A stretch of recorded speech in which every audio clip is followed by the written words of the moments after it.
Selamat datang di Kisah Mencekam, tempat di mana setiap cerita datang untuk memukau keberanianmu. Di sini, kita akan menyelami kisah-kisah horor yang tak hanya menakutkan, tapi juga penuh misteri dan keanehan yang sulit dijelaskan. Siapkan dirimu, matikan lampu, dan dengarkan dengan penuh perhatian. Karena kegelapan yang akan kita masuki tak pernah sama seperti yang kamu bayangkan. Jangan lupa, jika kamu suka dengan cerita yang membuat jantung berdebar dan bulu kuduk merinding, tekan tombol berlangganan dan ikuti perjalanan horormu bersama kami. Terima kasih.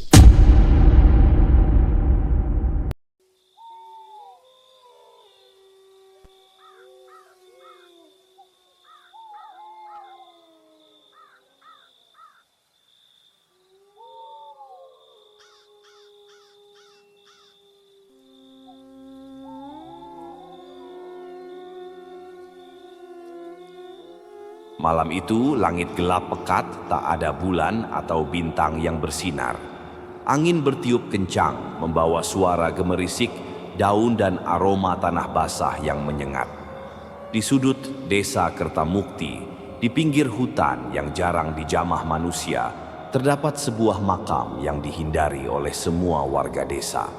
Makam itu tidak memiliki nisan, hanya gundukan tanah yang sudah mengering dan dikelilingi oleh rumput liar. Tidak ada yang berani mendekatinya, karena siapapun yang mencoba tidak akan pernah kembali dengan selamat. Bukan tanpa alasan makam itu dijuluki kuburan terlarang. Mereka bilang, ada sesuatu yang tinggal di sana. Sesuatu yang seharusnya sudah mati, tapi tak bisa pergi. Dan malam itu, sesuatu mulai bangkit dari dalam tanah. Bertahun-tahun yang lalu, sebelum desa ini menjadi sepi dan sunyi, ada seorang pemuda bernama Darmo. Darmo adalah seorang penjual buah keliling yang miskin. Hidup sebatang kara setelah kedua orang tuanya meninggal karena sakit. Ia bukan orang jahat, tidak pernah mencuri, tidak pernah menyakiti siapapun. Namun, nasib buruk selalu mengikuti langkahnya. Suatu hari, kepala desa yang kaya raya, Pak Surya, kehilangan sekantong emasnya. Dengan wajah penuh amarah, ia menuduh Darmo sebagai pencuri. Si miskin ini yang pasti mencurinya. Dia selalu berkeliaran di sekitar rumahku.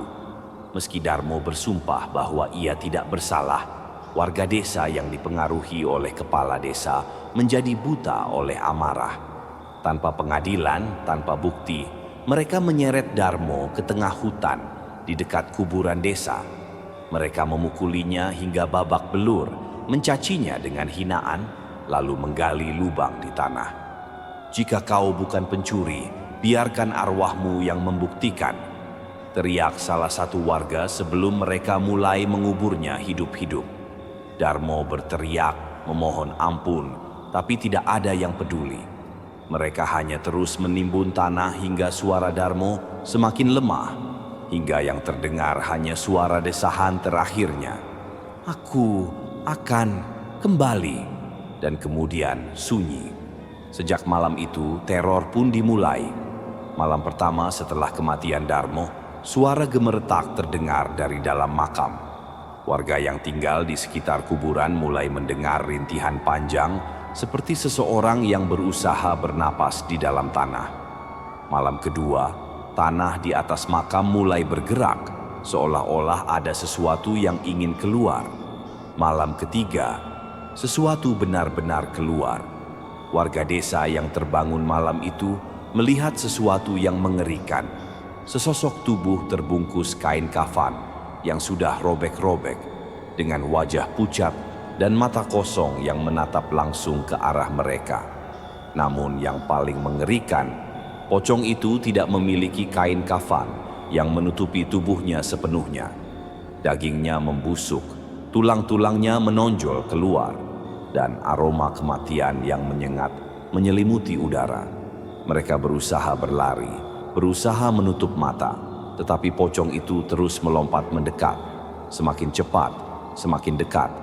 Dan sejak saat itu, tidak ada lagi kedamaian di desa Kertamukti. Orang pertama yang mati adalah Pak Surya, kepala desa yang menuduh Darmo. Ia ditemukan tergeletak di ranjangnya, wajahnya membiru, lidahnya menjulur keluar seperti dicekik sesuatu. Yang paling mengerikan, di lantai kamarnya ada jejak tanah basah yang mengarah ke pintu. Kemudian, satu persatu warga yang ikut membunuh Darmo mati dalam keadaan mengenaskan. Seorang petani ditemukan dengan tubuh membusuk penuh belatung. Padahal sehari sebelumnya ia sehat-sehat saja. Seorang wanita tua mati dalam kondisi matanya melotot ketakutan, dengan kuku-kuku panjang yang tertanam dalam kulitnya sendiri. Seorang anak kecil yang melihat pocong itu dari jendela tiba-tiba jatuh sakit dan meninggal tanpa sebab keesokan harinya. Hingga akhirnya seluruh desa menjadi sunyi. Orang-orang yang tersisa berusaha kabur, tetapi tidak ada yang berhasil keluar hidup-hidup. Setiap kali seseorang berusaha meninggalkan desa, mereka akan tersesat dan kembali ke tempat yang sama. Seolah-olah desa ini sudah terperangkap dalam kutukan. Beberapa dari mereka hilang begitu saja, sementara yang lain ditemukan dengan tubuh yang hancur dan mata kosong seperti kehilangan jiwa. Hingga pada akhirnya, desa itu benar-benar kosong. Tidak ada lagi suara kehidupan, hanya suara angin yang berbisik di antara pepohonan dan suara erangan lirih dari dalam kuburan. Mereka yang penasaran dan berani mendekat akan mendengar suara dari dalam tanah. Aku masih di sini. Dan jika mereka terlalu lama berdiri di sana, mereka tidak akan pernah kembali. Meski desa itu kini ditinggalkan, orang-orang yang tinggal di desa sekitar masih mempercayai bahwa pocong tanpa kain kafan masih berkeliaran di sana.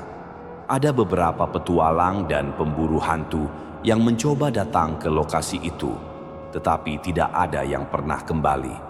Konon, salah satu dari mereka sempat mengirim pesan suara sebelum akhirnya menghilang. Dalam rekaman itu, terdengar suara napas berat, suara langkah-langkah terburu-buru, dan kemudian suara gemeretak seperti tanah yang bergerak. Lalu, dalam rekaman terakhirnya, terdengar suara berbisik, "Aku akan kembali, dan aku tidak akan sendiri." Dan setelah itu tidak ada lagi yang tahu apa yang terjadi padanya. Setiap kutukan pasti memiliki akar, dan kutukan pocong tanpa kain kafan bukan sekadar balas dendam dari roh yang teraniaya. Ada sesuatu yang lebih tua, lebih gelap, dan lebih mengerikan di balik semua ini. Mari kita kembali ke ratusan tahun yang lalu, sebelum Desa Kertamukti berdiri. Sebelum Desa Kertamukti ada, daerah itu hanyalah hutan lebat yang tidak tersentuh manusia.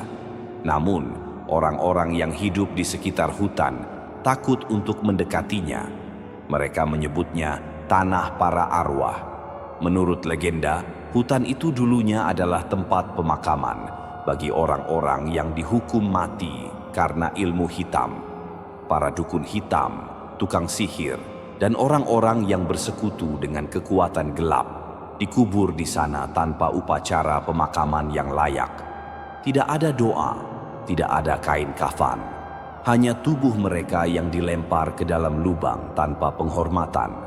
Para tetua desa percaya bahwa arwah-arwah mereka tidak bisa pergi, terperangkap dalam penderitaan abadi, menunggu kesempatan untuk membalas dendam. Mereka memperingatkan siapapun agar tidak mendirikan rumah di atas tanah itu. Tapi manusia seringkali serakah dan bodoh. Beberapa ratus tahun kemudian, sekelompok pendatang datang ke tempat itu. Mereka melihat tanah yang subur dan tidak peduli dengan cerita lama. Mereka menebang pohon-pohon tua, meratakan tanah, dan membangun rumah mereka di atas makam-makam tak terlihat itu. Mereka tidak tahu bahwa mereka baru saja membangunkan sesuatu yang seharusnya tetap terkubur selamanya. Di antara para pendatang yang pertama, ada seorang lelaki bernama Ki Jaya. Ia bukan orang biasa, ia adalah seorang dukun yang haus akan kekuatan. Saat ia mendengar bahwa tanah itu pernah menjadi tempat pemakaman para penyihir, ia merasa tertuntun oleh takdir. Ia mulai menggali di tengah malam, mencari sisa-sisa tulang dan benda-benda yang bisa digunakannya dalam ritual. Dan akhirnya, ia menemukannya. Sebuah tengkorak tua, retak dan hitam, dengan bekas mantra yang diukir di permukaannya.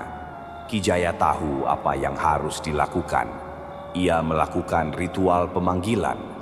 Dengan membaca mantra kuno yang sudah lama dilupakan, ia memanggil roh-roh yang terperangkap di tanah itu. Ia ingin mengikat mereka pada dirinya, menggunakan kekuatan mereka untuk menjadi dukun terkuat yang pernah ada. Tapi ia salah besar. Roh-roh itu tidak bisa dikendalikan. Mereka lapar, marah, dan telah menunggu berabad-abad untuk bisa membalas dendam. Begitu Ki Jaya menyelesaikan mantranya, angin berhembus kencang, suara-suara aneh memenuhi udara, dan jeritan mulai terdengar dari dalam tanah. Sesuatu keluar dari dalam kegelapan. Sosok tanpa wajah, tanpa bentuk, hanya bayangan pekat yang bergerak dengan cepat dan melahap segala yang ada di dekatnya. Ki Jaya menjerit, tapi tidak ada yang bisa menyelamatkannya. Tubuhnya mengering dalam hitungan detik, matanya membusuk dalam rongganya sendiri, dan kulitnya mengelupas seperti abu yang tertiup angin. Namun, sebelum ia menghilang sepenuhnya, satu kata keluar dari bibirnya yang bergetar. Kutukan, ini abadi. Di tempat Ki Jaya mati, tumbuh sebatang pohon besar yang berbeda dari yang lain. Kulitnya hitam, cabangnya bengkok seperti tangan manusia, dan akarnya mengeluarkan cairan merah seperti darah. Warga desa yang masih tersisa takut melihat pohon itu, tapi tidak ada yang berani menebangnya. Mereka percaya pohon itu adalah pintu gerbang antara dunia manusia dan dunia arwah. Dan sejak pohon itu tumbuh, teror mulai terjadi. Orang-orang menghilang tanpa jejak. Bayangan hitam sering terlihat melayang di antara pepohonan. Suara tangisan terdengar di malam hari, meski tidak ada siapapun di luar. Namun, yang paling mengerikan, kuburan di desa mulai membangkitkan isinya. Satu persatu, mayat-mayat yang telah lama terkubur mulai bergerak. Namun, mereka tidak bangkit dengan sempurna, karena mereka tidak diberi pemakaman yang layak. Mereka tidak memiliki kain kafan, tidak memiliki doa yang mengantarkan mereka ke alam selanjutnya. Mereka hanya bangkit dalam bentuk yang paling mengerikan. Tulang belulang mereka mencuat dari tubuh yang membusuk. Mata mereka kosong dan hitam, dan mulut mereka hanya bisa mengeluarkan suara erangan. Mereka bukan lagi manusia, mereka juga bukan arwah biasa. Mereka adalah pocong tanpa kain kafan, dan mereka tidak bisa berhenti mencari mangsa. Dan disinilah kutukan itu berlanjut. Ketika Darmo dibunuh dan dikubur tanpa kain kafan, arwahnya langsung terikat pada kutukan lama yang telah ada selama ratusan tahun. Ia tidak hanya menjadi korban ketidakadilan manusia, tapi juga korban dari kekuatan yang lebih besar. Ia tidak bisa pergi, tidak bisa menemukan kedamaian, karena kutukan ini adalah lingkaran yang terus berulang. Selama masih ada orang yang dikubur tanpa penghormatan, tanpa kain kafan, tanpa doa yang layak, selama itu pula pocong tanpa kain kafan akan terus bangkit, mencari keadilan.